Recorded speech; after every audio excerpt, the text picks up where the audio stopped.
is so jumpy. It's so cute.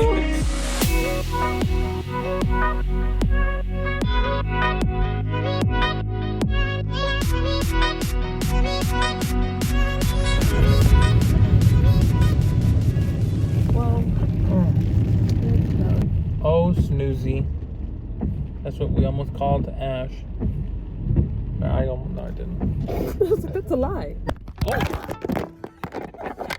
see what happens when you lie? God says, tell the truth. Sure he does. Yes. Sure they do. I have a new dog named Ash. We've been wanting another dog. Sometimes I have to be convinced of things. Even though I want something, sometimes I don't know if I really want it for real until it's removed from me. So we contacted this Chiweenie from Craigslist, the owner of a Chiweenie from Craigslist. They ghosted us, and I was like, okay, I want a dog. I really do want a dog. And so after that, my partner, maybe a couple weeks later, a week later, was walking into Whole Foods and saw a sign on the door that said that a dog was lost and someone had found the dog. And they were looking for the owner, or they were looking for someone to foster the dog. So a couple days had passed, and then we met the dog. The owner was never found, and they met with a few other couples, and she could just tell that this dog would be a great fit with our family. And the dog was the same age as Hawk, and also a girl. And that was those are my two things. I wanted to be the same size, same age, and also a girl.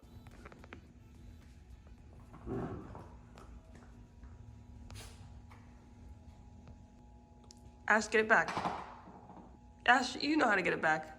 Ash speaks Spanish, and Elias speaks Spanish. And she was just like, oh, and she kind of immediately bonded with Elias. She was very nervous with people. Hawk's not pleased. Yeah. And she is a wild dog who was found in the street by a police officer who thought she was dead. She wasn't dead. She's just insane.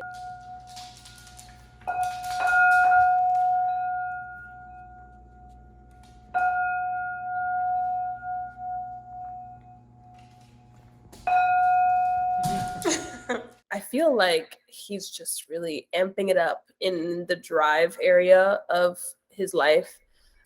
That's exciting to watch. I can feel mission vibes from him. And it's funny because I had some friends staying with me for a while that we were kind of doing an artist residency thing, and I was just kind of helping them recreate their reality. But what I really loved is that they had this mission energy. They were like, we're doing a thing. We're trying to do something. And I realized that I love that. I love having it around. And so when they left, I was kind of like, I like mission energy. And I get it with clients sometimes, but it's very different when you have someone living with you who's on a mission.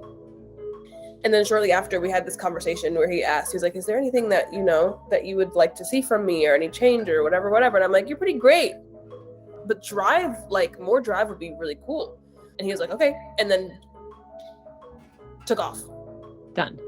Sure, you're wishing my command. Does he have a defined heart? Yes. Oh, that's it. And you're totally open heart. Mm-hmm. What have you noticed about that? How does that actually affect you? You always surprise me that you have a totally open heart. I'm always a bit surprised. Because I'm like,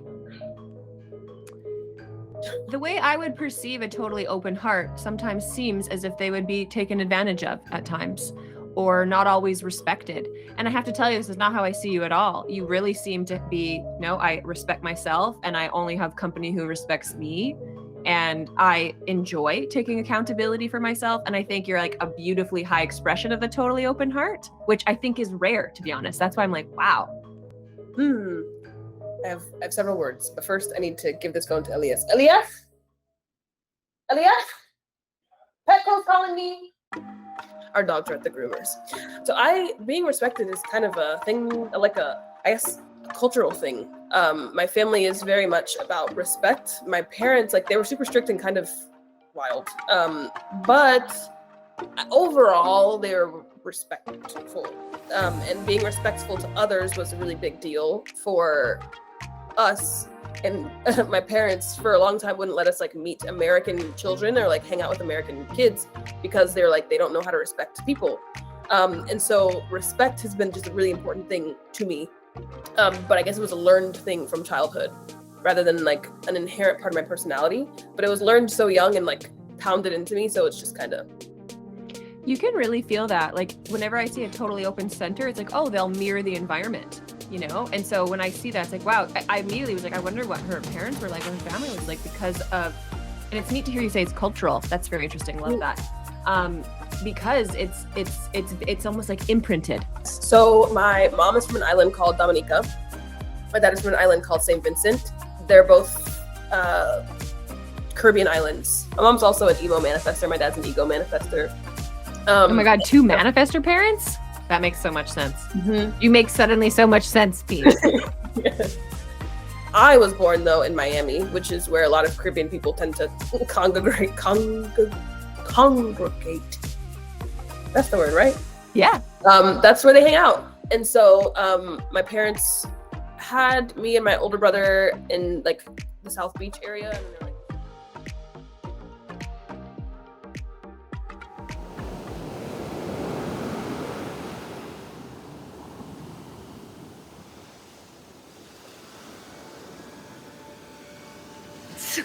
where do I start?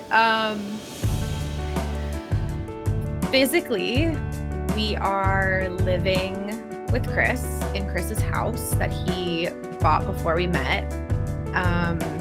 We are engaged, and we are 31 weeks pregnant at the time of shooting. What?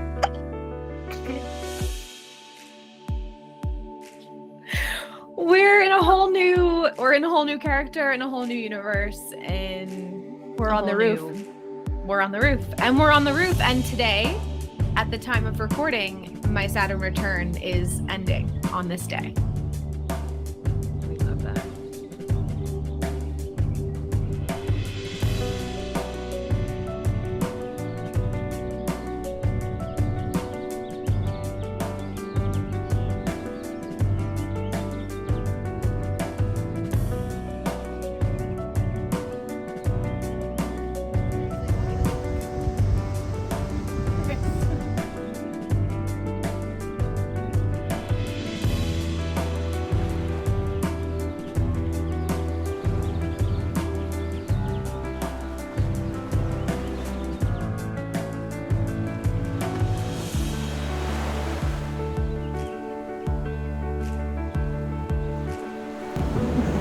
Let's frame it up this way.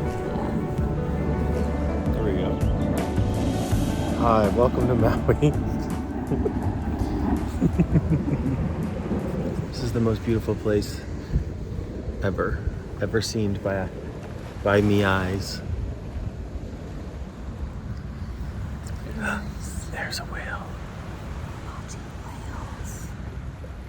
It's hard to come to a place like this and not get into like, I want to move here, I want to be here all the time, it just feels so good. Mm-hmm. I'm like already in my head scheming about like my 5-year plan to get to move here. I keep thinking about how far away I'd be from my family. But then I'm like, oh, but we have a family. It's this weird push and pull.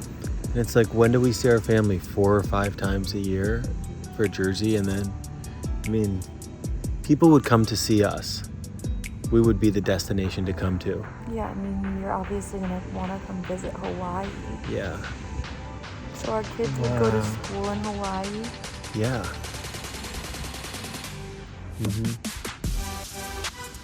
What is the deal with this inner vision experience now? When we look back and there was this whole moment of, do I trust myself? Am I pregnant? Am I not? And then now we look ahead and you are. What is your perspective on all this now? Honestly, it was so strange in the beginning of our relationship, at the beginning of our story, when we were shooting, going through the emotions of thinking that I was pregnant and almost like having these really deep, intense conversations with Chris about like, are we good? And what happens if not? And gosh, I mean, it was just so early on, and it was so challenging. And he later shared with me that there was a moment when it was getting so intense because of the possibility of pregnancy that he was like ready to end it all. And which that of course broke my heart. But I was like, I understood, because you're dating someone for 2 weeks. We go on this vacation together and then come back. And then it's like, hey, by the way, I just have this weird feeling in my body and it's like I'm pregnant. And like, I could have sworn that I was pregnant.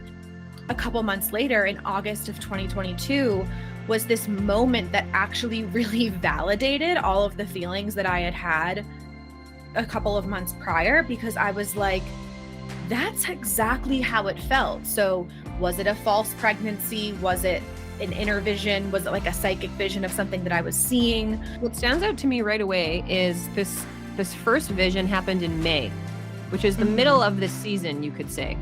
And then the next one happened in August. The full pregnancy happened in August, which you could also say is like middle of the season.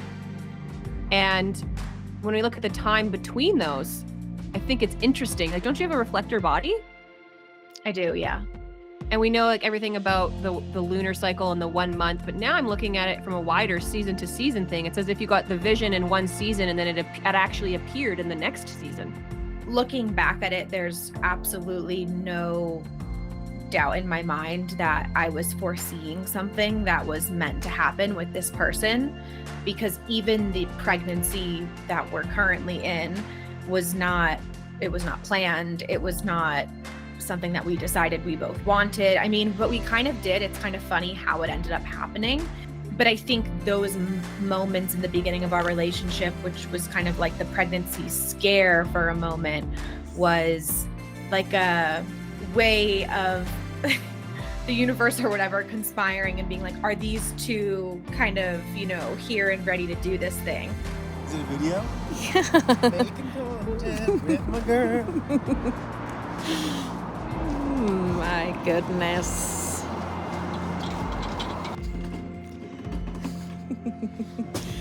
Sponge? Go get it. Just don't. Use a brush. Classic. Oh my god. I'm so scared. I think I'm just finally becoming a dad. It's happening in front of your eyes. You literally are. This is a picture of you. It's a picture of my baby. Okay. Painting tray, check. Drop cloth, check. Spackle. Let's get spackle. I feel like the fame is like getting in my head. Yeah. I feel like I'm becoming a different person. Just do my best. do your best. It happens to the best of us. Am I the star of this reality show, or are you? I thought this was a show about me. Life of Chris. It's this one. Stolen moments. Yeah. Looks good. I'ma kick back when you fake like that. Head out of the game, I don't play that fact. Once you let me go, no, you never come back. I'ma be the best that you never had. I'ma kick back when you fake like that. Head out of the game, I don't play that fact. Once you let me go, no, you never come back. I'ma be the best that you never had. I'ma kick, I'ma kick, I'ma kick, I'ma kick, I'ma kick, I'ma kick, I'ma kick, I'ma kick, I'ma be the best that you never had. Rumpa pa pa, rumpa pa pa, see, got it. Rumpa pa pa, rumpa pa pa. No, you want it. I don't flex, I'm success. Effortless, I'm like a rumpa pa pa, rumpa pa pa, see, got it. I don't flex, I'm success. I don't flex, I'm success. I don't flex, I'm success. Effortless, see, I got it. I don't flex, I'm success. I don't flex, I'm success. I don't flex, I'm success. Effortless, see, I'ma keep, I'ma keep, I'ma keep, I'ma be the best that you never had. We're getting ready to move homes inside of Bali, inside of Indonesia. And not because we don't love our current home, but because they're literally gonna demo and tear it down to the ground. And we have to be out of here in like 2 weeks. So we have been looking and still haven't found the right house. I know normally people would be like frantically, I'll just take the next one. I cannot do that. I just cannot. I have to wait. Even if it's in the 11th hour, I cannot move into a home that doesn't have light. Like there's so many specific things. Like we'll find the right amount of bedrooms, but it doesn't have the lighting. I cannot live in a cave. I'm sure. So I just can't live any place that's dark. So anyways, we're going through that right now. Obviously the kids are older, so their interests have changed. We tried homeschooling with them these past 6 months. Absolutely not working. We'll probably leave that on the back burner for a while, maybe until they ask, to be honest. They asked to go to school, so we tried a physical school, didn't work out. Tried a couple different type of homeschooling teachers, and while they had fun and stuff, it just, I don't know, they're like very free. They want to just wake up and say, I want to do this today, and then we'll, you know, go and do that thing, as opposed to someone coming in with a curriculum and a lesson and saying, this is what we're going to do. Some days they had a lot of fun and they were doing like volcanoes and all the things. And then other days they didn't want to do anything. They just were tired, but the teacher came and they still had to go and do it. And we could see that there was a lot of like fighting, emotional fighting, going back and forth, being like, okay, well, your teacher's here, but I don't want to do that. So I think now, yeah, we're just letting them do whatever they want. Conscious parenting. You love ice cream, Yeah, but you don't like sweet stuff. yeah. There's like a shop who doesn't have not too sweet ice creams. Which one is that? The one at Tomorrow? No, Mm. it's next to Waka Waka, but Okay. Waka Waka is so far away. Yeah, on the bike it is. Yes, there's like a little clown standing by the door, and then he always says silly things like this. Hello, Petey. Come in, whatever you are. Come. And then the people come in and laugh at him. Actually, the shop is real, but the clown, no. You just made that up. Yeah.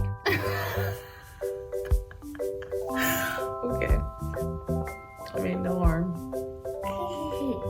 You would never believe me, I would have believed you, actually. but brother believed me when I tried to smell his stinky armpit. Then I put my hand inside, then tickle him. That's pretty funny. You're getting better at your jokes. Yes.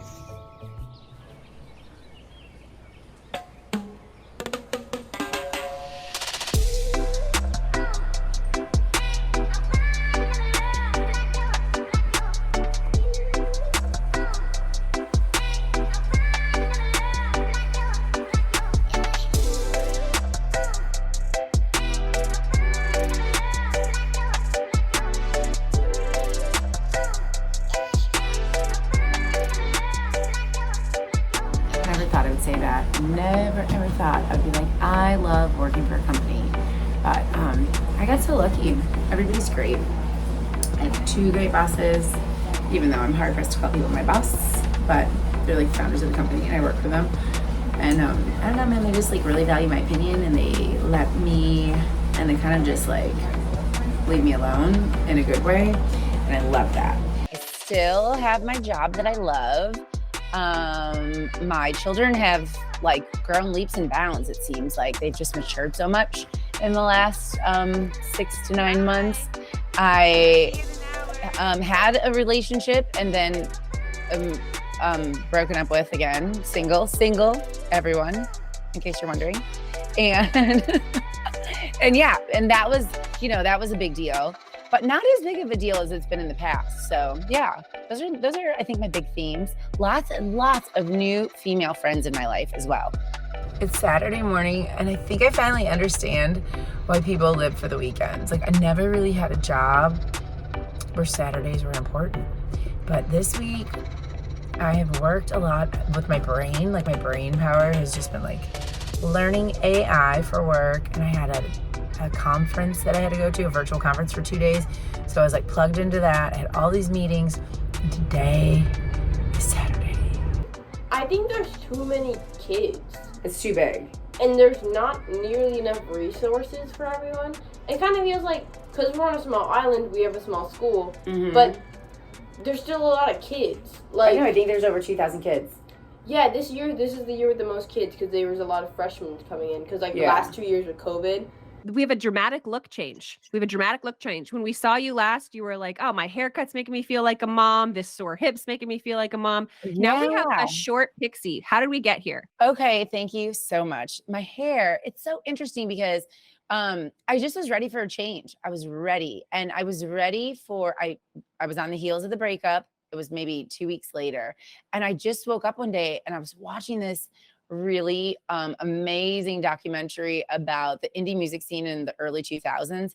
And those folks, those musicians are the same age as me now, you know, like, and I thought I was cool. Like I used to be so cool.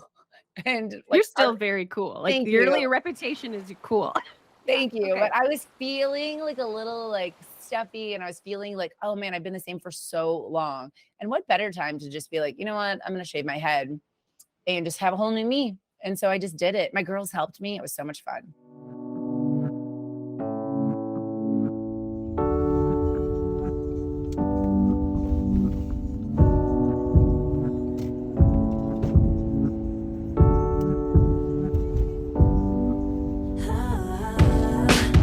I feel like so much has changed and nothing has changed. I would say like the biggest thing is that we have 2 cats that are now almost, I still want to call them kittens. They're like they're a year-ish. We were just the other day, we were like, when's their birthday? Should we make it like our wedding anniversary and just be like this cute, like special time in May?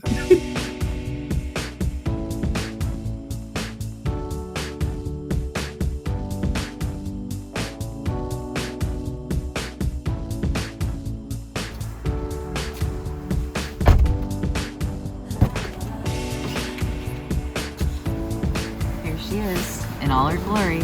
Don't forget the little box Oh. on the other side as well. You think you could carry the box? For sure. Thank you. All right, I'm gonna carry it from the bottom. Yeah, good call. I'll be right behind you. Okay.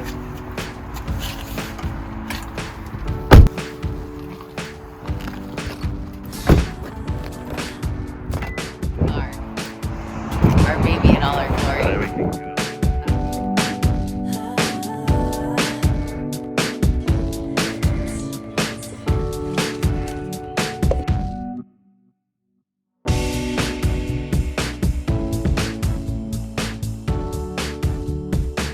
I remember saying in my interview, like, I don't work. Like, I just like I don't work anymore.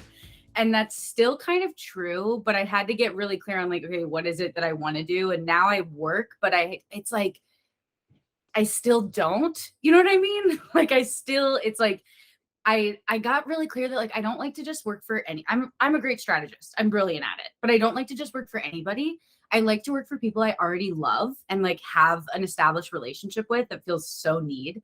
But like crystallizing that was like, oh my God, I'm so available for the people who like actually need me. Like they're not just people who are like, oh, that would be nice to have. It's like, no, they need my skill set. And so that like really changed everything. And now I feel like I have these like background jobs, but like my full-time job is just like being a cat mom and like a mom to myself, you know? And that's really fun.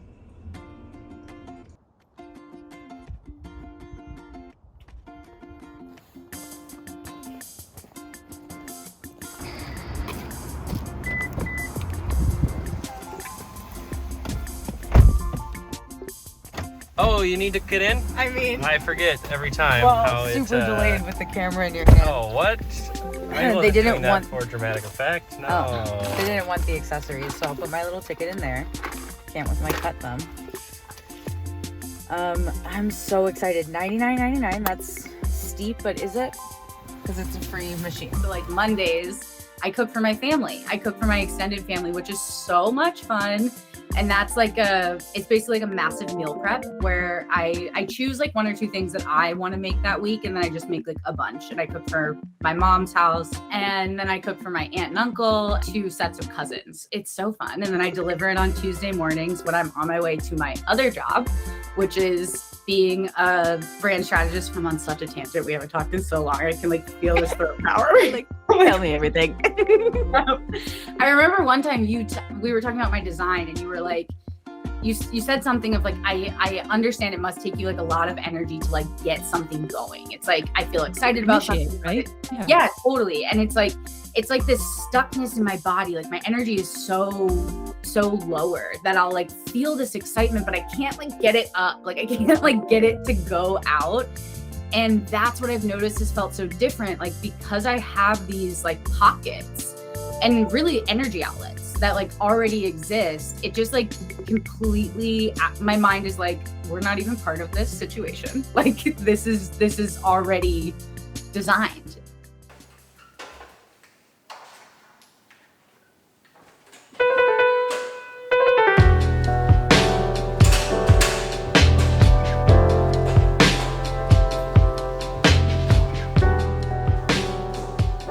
I'm getting more acclimated to where I am. I'm still not sure if I'm gonna stay here.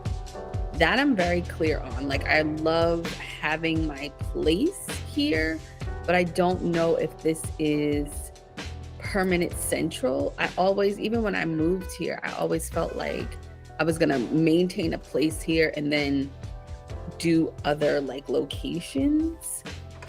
Some like maybe seasonally or something.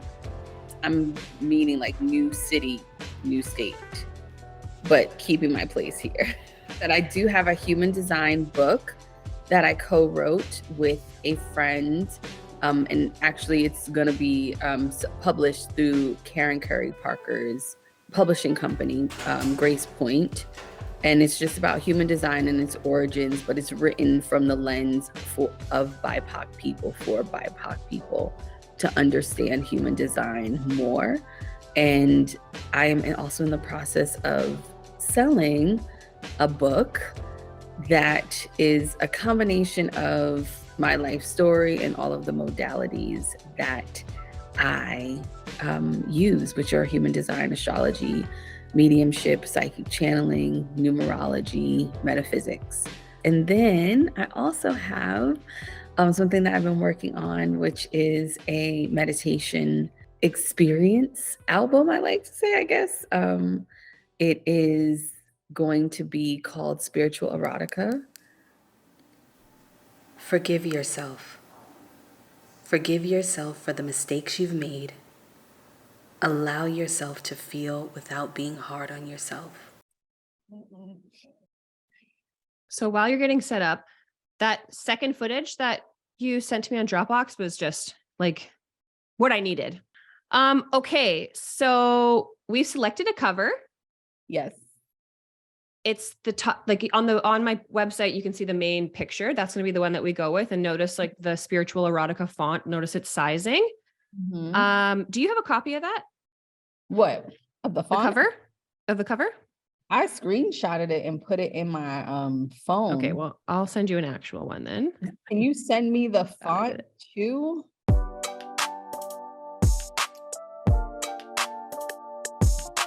Oh, you've got your promos, sound bites? Yeah, I got those. Took me a little bit longer for one of them just because I needed to pick somewhere in the song. Like, because the first minute was just all the environmental sounds. And so it wasn't actually displaying you in the way that I thought it should. Okay, we've got 8 songs. I've rewritten the song titles because we didn't really have titles. We just had kind of like keyword points, areas of energy you're going to speak to. So I rewrote titles and they're all like affirming. So they're said kind of like empowering, like with statements. And then there was a very clear pattern among the songs. So we designed the songs to like, the first song, Forgive Yourself, you'll start like in a room and you'll hear them walking up the hallway. The next song, they're at the door already. The next song is a call. So we hear you kind of calling them. Hi, this is Aycee Brown. Calling in. Wait, did you add new scripts in here? Yeah. Oh, which one did you add? So you've got every script in there now and they're in order. Why is it not? Okay. Call in love, you've done. Touch yourself, you've done. And we're in the process of production. You were in the right place. I haven't done. So I was like, what the fuck is this? And just let yourself settle into your body. Are you ready to call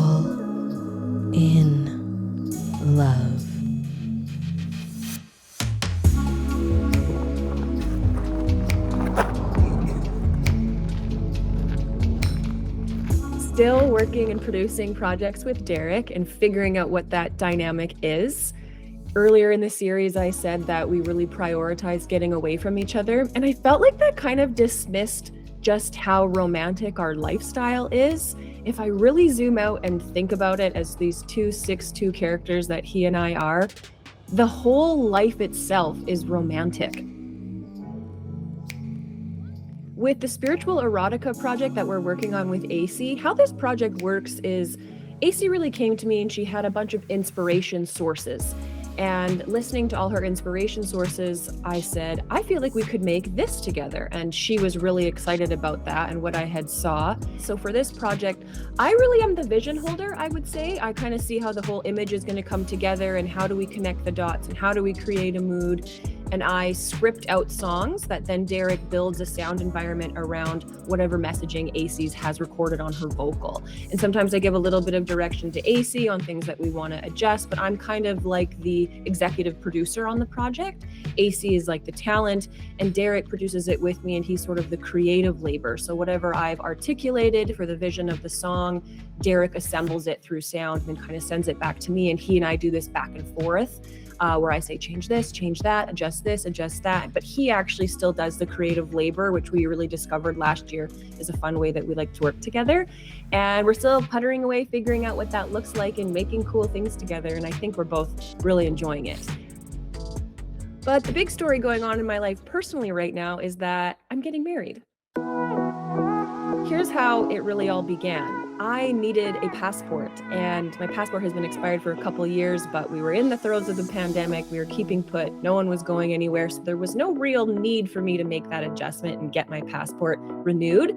But in getting a passport, I had to deal with my name, and my name isn't legally Vaness Henry. I have a different name, and I didn't feel good about renewing a passport with my quote-unquote old name. But as I looked into just changing my name, I had to take fingerprints like at a police station. And I was just like, absolutely not. This sounds terrifying. I don't want to be in the system that way, like ultra hermit vibes. And the next easiest thing was to get married. In fact, it was way easier to change your name if you just got married. And so suddenly it became this like strange, practical thing. Derek did not propose, but after having these conversations about my name and my passport, one day he came home with a marriage certificate. Yes, very practical. And he said to me, okay, we have 3 months till this expires. Well, I thought this was hilarious and so fun. So we basically just said to each other, it'll be fun. Let's go buy rings. And we drove to the mall and walked into the very first store. We walked into People's because I thought that was funny, like the people.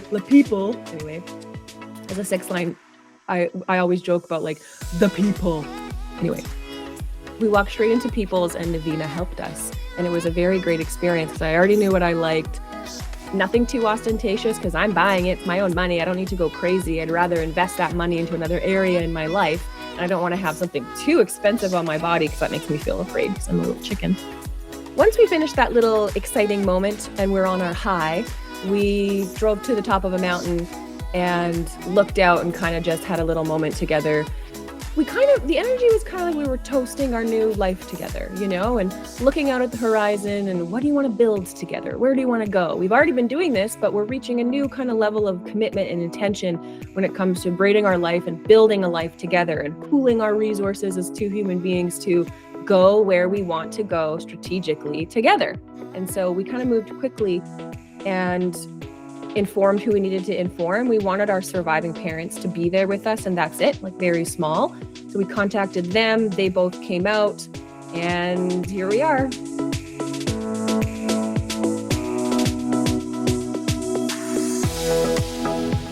Right. I hate when a show ends. That's it. Yeah, like I want to talk to the people. I want to know what to skip more. I wonder if there's something on YouTube. You know how sometimes on YouTube there's like an after show type of thing? Yeah. I love that when there's like interviews of the people maybe watching themselves back or. I would totally watch that. Same. I'm just looking forward to being a mom and having a baby. And I know that a lot of people say this. I don't think anyone's lying. I feel in the deepest depths of my being and of my bones that I am here to be a parent. I think that it is my purpose in this lifetime to be a parent, to have a family, to do this thing. This is what I'm meant to do. This is my calling. When we talk about purpose, this is it for me. Ready to paint our son's room?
Okay, let's just brushing our teeth. Mm-hmm. I have raspberry toothpaste. Elsa! Well, Selah thinks that she's 16. When will I get my phone? I want to have a phone. You have a phone. Okay, well, my phone's for emergencies only. Well, I have emergencies. I have things I have to talk about with people. And this is my ginger to brush my teeth. Yes. Are you ready yet? Not No, we're just starting. You didn't even knock. Hey. Stop! Stop! So she is, you know what? I'm afraid of her. And I can't keep up with her. I really don't know what to do. I'm a generator mom that is trying to just stay out of her manifestor child's way. I think that that's the most that I can give her. Obviously with sharing and showing her manners and kindness and politeness, but also be firm in that, because she's quite firm in her communication, so when she says, no, I don't want to do that thing, she's also an emotional manifestor. So there's this other aspect to her emotional intelligence that she's becoming quite aware in how she can manipulate to get what it is that she wants and to create space for what it is that she wants. Is that all? What do you got? You got everything? Let's do your eyeliner first, because you got to go to the playground. Come down so I can see what I'm doing. Okay. Ooh, that's pretty. This is like the mermaid one you always like. Yeah. I really like this color on you. Why? Because it's so pretty with your skin. And so not shaming her or stopping her from doing that, but kind of giving her all sides to, hey, this is what I feel. This is what Papa feels. This is what brother feels when you try to go about doing something in a way that only supports yourself and disregards everyone else. And so this is where her 4-year-old brain then comes online. It's like she's so mature in the manipulation of things, but then when it's time to assess other people's feelings and the consequences. No awareness. Yeah, don't have that awareness yet. Yeah, there's no awareness there. So it is this strange thing where as parents, we want to get mad at her because we're like, you have such an awareness to manipulate the situation. And when I say manipulate, I don't mean in a bad way. I just mean she's wielding and yielding energy to get the things that she wants. Yes, she can kind of play and be like, well, Papa said that I can have ice cream, and then I'll go and ask her dad. No, I didn't say that. Well, you did say that I can have something sweet. So things like that. I'm scared. Can you use it? Yeah, okay. Let me see.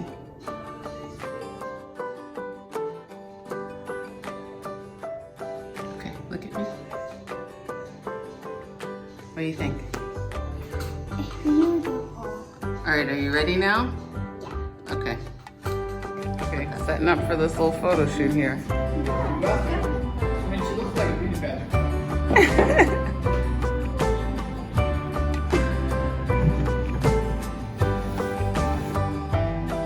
Cheese.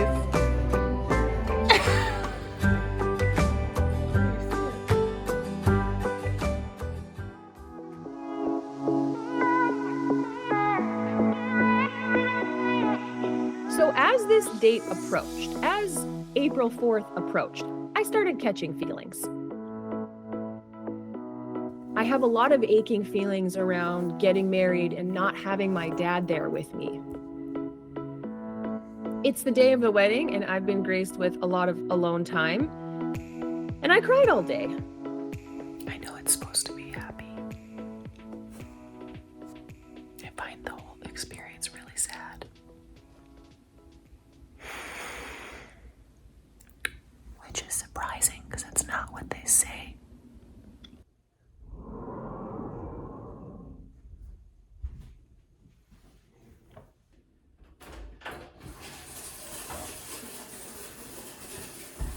The wedding dress experience was not traditional for me. This was not something that I enjoyed. I was not going to buy some expensive dress for this tiny event.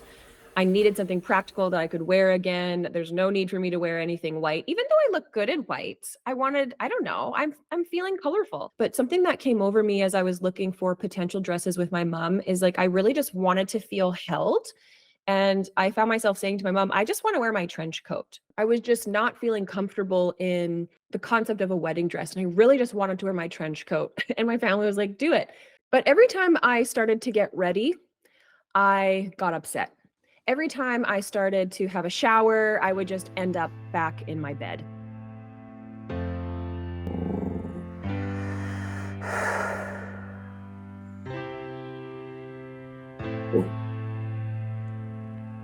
You know, I put on some red clothes to get my spirits up. I showered, got dressed, just got straight back to my bed. I can tell I'm feeling all my feelings and getting them out now because I'm probably going to click into autopilot mode during the ceremony. I'll probably be out of my body. I'll just be kind of there detached watching because to kind of click into the body is maybe too emotional.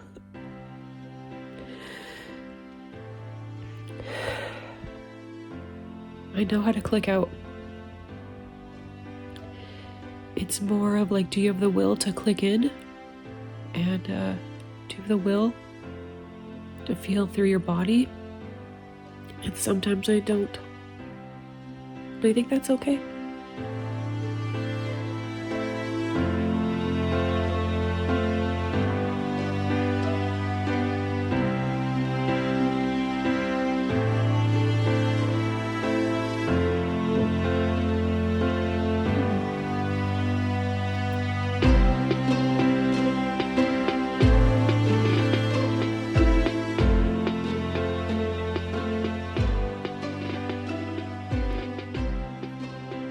Now that I'm out of that experience, I don't think that I was experiencing FOMO or fear of missing out, but I think I had absorbed my dad's fear of missing out on my wedding and my sister's wedding. My sister and I are both delayed of getting quote unquote married. I feel like some part of me absorbed his FOMO and made a promise around it. And that promise I made to myself was, well, if you can't be there, I'm not going to do that. You won't have FOMO. I just won't experience that. No big deal. It was nothing that I hung on to too firmly because for me, it was like, I don't want to think about that again. I don't want to think about how he's not here. I don't want to think about that. I don't want to think about that. And so my ego was just kind of protecting me and saying, then we're not going to do that. But in making a new promise to build my life with Derek, I had to undo a promise I had made to myself. And that means breaking a promise. And that feels like heartbreak.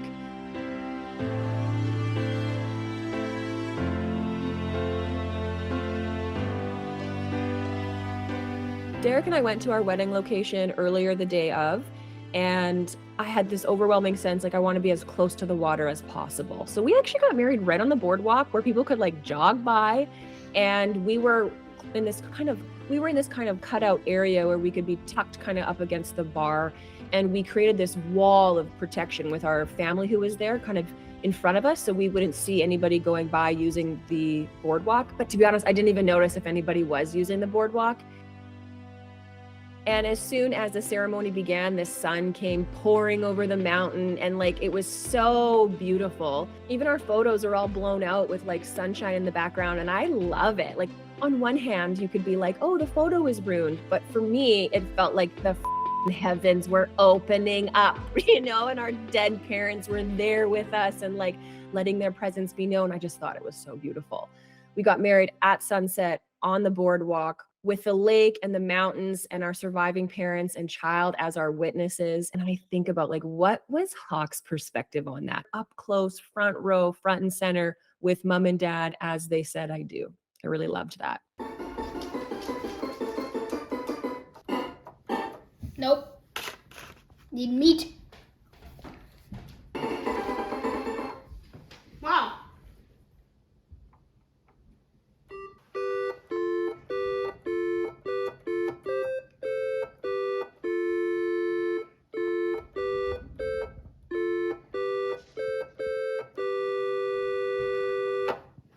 Love that. Let's do 24. Okay. Ready when you are. Hey. You look great. Thanks. How do you feel? Feel good. Yeah, you ready? Yeah.